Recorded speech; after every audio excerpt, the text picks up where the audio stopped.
Hello and welcome again to another video. In today's video, we will take a look how to beat two SINTRANOS stages. So in this video, we're gonna make it easier, and we will look at S20 and S14.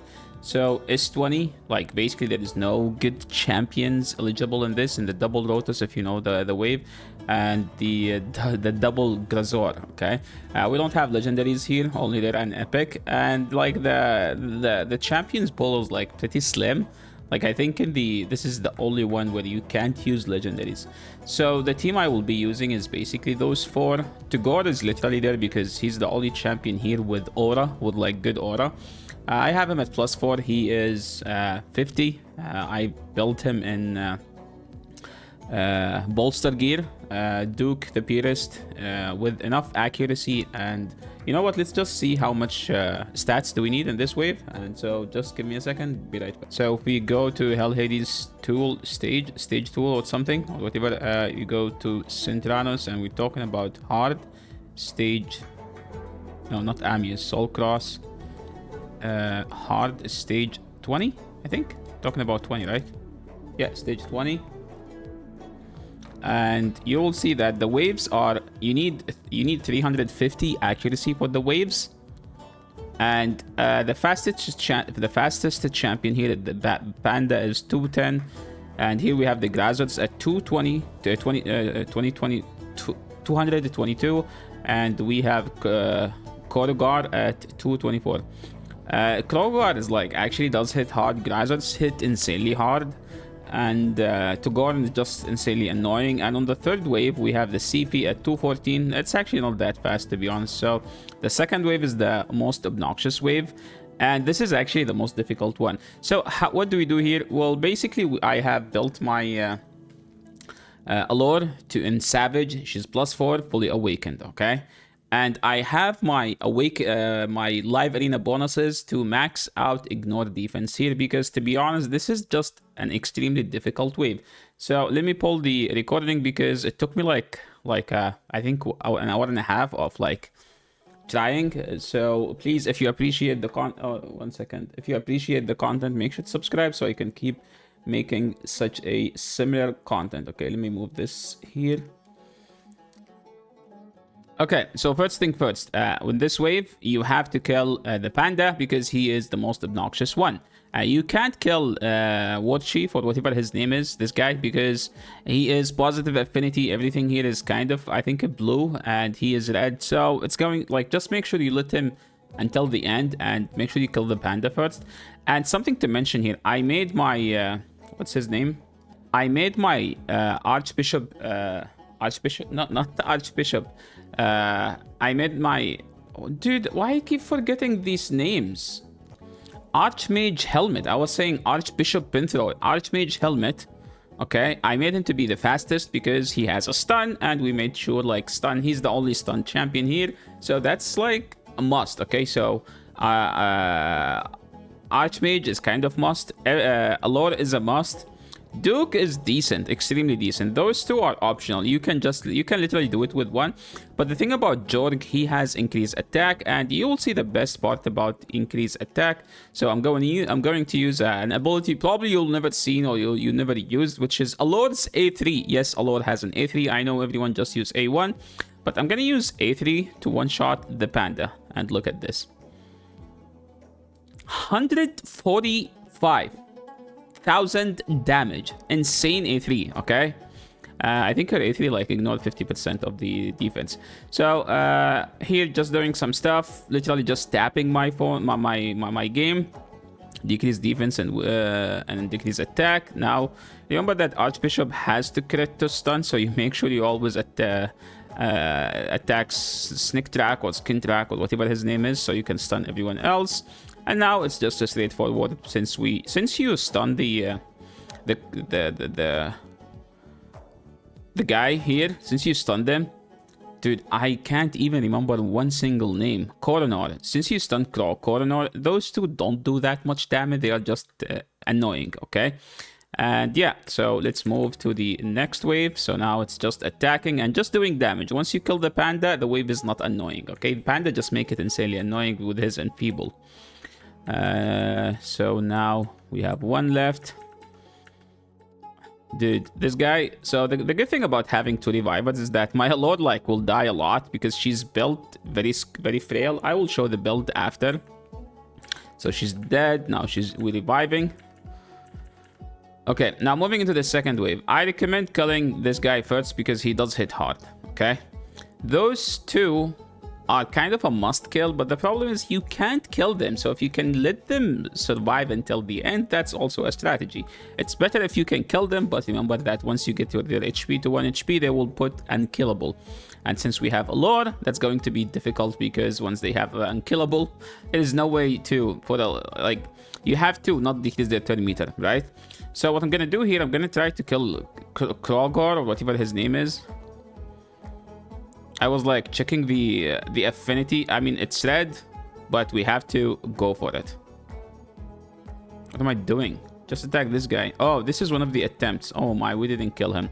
So here I idolized the mistake where like my Allure was faster than Jorg. So then idolize that. I can just make Allure faster than Jorg, and I should be in a better situation. So be right back on a better run. So now this is just the typical, this is what will happen when you will do the stage.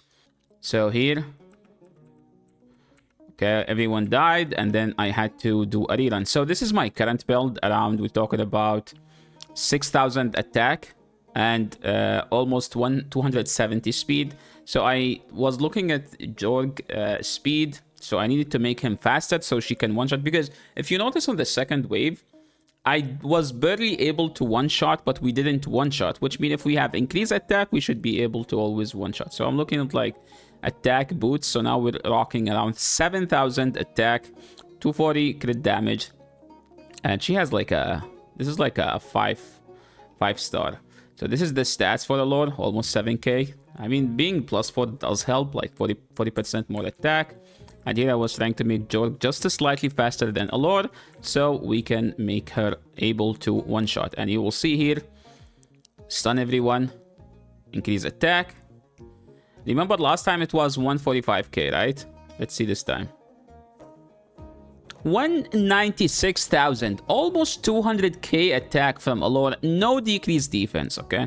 Now someone like, you don't need decreased defense, okay? You have Savage, and she has Crushing Rend, and we have 20% ignored defense. Yes, exactly, you are correct. I think we are ignoring almost 100% without the need to Helm Smasher. So now we just survive the wave.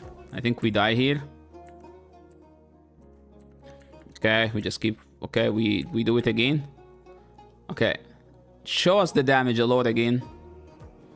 228,000, let's go. That's insane amount of damage. I think I will include that clip, and I'm gonna make a new guide about Allure, because last time I did like world strongest Allure, she was +2, fully awakened. Now she's +4. So now just attack everyone. Let's move to the second wave. So it doesn't matter, she will die, but we have 2 revivals. I mean, Tugor is actually good, but like I prefer Jorg more. Okay, I know some people don't like that, but I actually prefer Jorg more. The HP burn does help a lot. Okay, we have... I was like, maybe let's put more attack on her. So I noticed that her ring was 5 stars, so we switched it to 6 stars so she can do more damage. Wait, how much damage did she do here?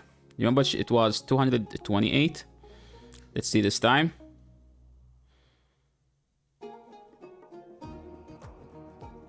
Okay, 205. I guess that was like some Savage proc. I mean, Savage always proc. I don't know. There was some mix. There's like... I mean, I have her with the one that you give for the triple hitters. So I don't even have Wardmaster or Helm Smasher. So he... Ward Chief. So whatever his name is, we're just gonna try to survive this wave. Now we move here, okay? So I was trying to kill those before, but didn't work out. So I'm like, let's just kill this guy and stun everyone else, which we actually did, okay?